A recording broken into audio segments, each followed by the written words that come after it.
Bonjour à tous, aujourd'hui je vous retrouve pour un tutoriel spécial où je vais vous parler du plugin Overlord.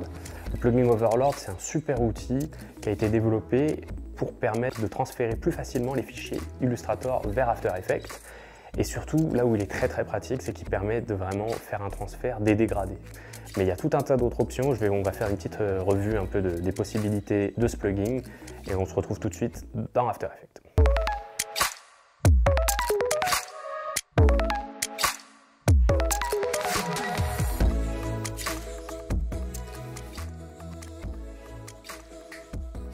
Tout de suite pour vous montrer les capacités d'Overlord. Overlord, il va se présenter de cette manière-ci. Donc vous allez l'installer à la fois sur Illustrator et à la fois sur After Effects. Vous allez avoir cette interface que vous allez pouvoir aller chercher ici dans fenêtre, extension, Overlord. Idem pour After Effects. Et tout de suite, je vais vous présenter ce petit bouton. En fait, il va vous permettre de switcher d'un logiciel à l'autre, tout simplement. Là, vous pouvez voir que j'ai ma fenêtre Overlord aussi, que j'ai placée en haut. Vous allez pouvoir passer de l'un à l'autre assez facilement. Et en fait, on va faire un petit tour d'horizon des boutons, ça va être le plus simple. Ici, ce bouton, transférer la sélection vers After Effects. Donc si je sélectionne par exemple mon nuage et que j'appuie sur ce bouton, et magie, il vient de me l'importer tout de suite sous la forme d'un calque, sous un calque de forme, il m'a créé mon nuage, il m'a transféré mon nuage. Et j'ai pas eu à importer de fichier Illustrator. Ça, c'est vraiment le nerf de la guerre du plugin. Là, je retourne sur Illustrator. Si par exemple, cette fois-ci, j'essaye d'aller chercher un personnage un petit peu plus complexe, je vais prendre ma girafe. Alors ici, il y a une option à cocher, en fait, ou à décocher. Ici, vous pouvez voir ce petit bouton, c'est Split Shapes to Layer. Si je ne le décoche pas, en fait, Overlord va importer tous les calques de ma girafe. C'est-à-dire tous ces petits éléments-là vont être considérés et être importés comme un calque séparé. C'est pour ça que je le décoche. Sinon, là, ça va me créer une centaine de calques. Donc, on va essayer pour vous montrer à quel point ça fonctionne bien. Je le lance et automatiquement, il m'a importé. Bon, il l'a nommé arbre parce que j'ai du mal nommer mes calques. Mais en tout cas, il m'a ramené ma girafe en un calque. Donc ça, c'est vraiment pratique. Ça marche donc avec des groupes.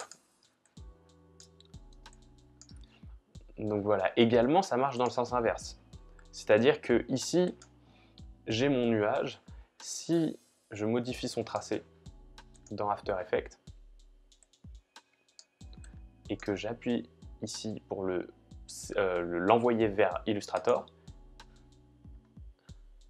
vous voyez, il m'a renvoyé et dupliqué mon nuage sur Illustrator. Donc on peut vraiment faire du va-et-vient comme ça. On peut aussi changer à partir de la même forme, bien sûr. Donc vous voyez là, il m'a importé le nuage sur Illustrator. Si maintenant je me sens plus à l'aise et que je préfère le modifier sur Illustrator, je fais ma modification et je le renvoie sur After Effects. Donc ça permet de faire un va-et-vient quand même intéressant. Pour ceux qui sont plus à l'aise sur Illustrator, vous pouvez vraiment vous en servir comme d'une plateforme pour créer vos calques de forme. Donc ça, c'est très pratique. Donc voilà, on continue un peu l'observation des boutons.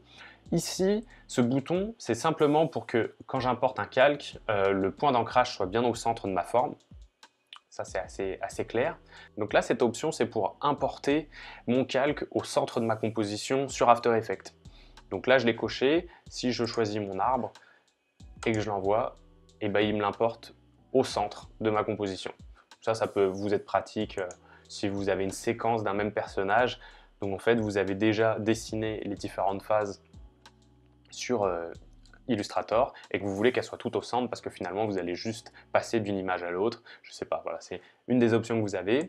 Ici, donc on l'a vu, c'est de passer d'un bouton à l'autre. Donc ce bouton, lui, permet de créer une composition, tout simplement dans Illustrator, qui match avec votre format de document initial. Voilà, une autre option vraiment puissante de Overlord, c'est le fait de pouvoir importer des nuanciers.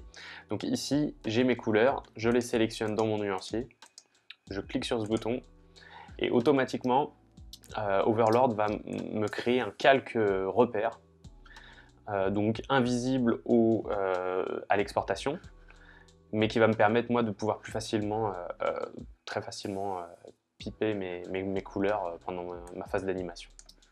Voilà, cet autre bouton ici permet d'importer les repères, simplement les guides, dans Illustrator, ce qui peut être très pratique aussi. Voilà, un dernier point que je voulais vous montrer avec Overlord, c'est sa capacité à pouvoir importer des dégradés.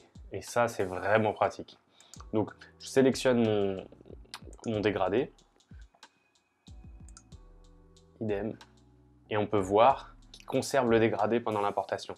Ce qui n'est vraiment pas le cas quand on importe un fichier Illustrator vers After Effects. Je vais vous montrer aussi à certains moments. Là, il me l'a bien importé. Si j'essaye d'importer celui-ci, par exemple, on voit que le orange. Mais si on clique dessus, on se rend compte que le dégradé est bien présent. En fait, il faut parfois, sur certains éléments, aller dans le contenu. Et ici, dans le fond en dégradé, on peut voir que le dégradé, en fait, il est bas. Donc, il faut aller ajuster légèrement. Et vous voyez, ça se fait en 2 clics. Versus le fait d'aller chercher l'effet dégradé, d'appliquer les bonnes couleurs et puis de le copier ou de le faire pour chaque élément. Là, c'est vraiment très pratique et quasi instantané.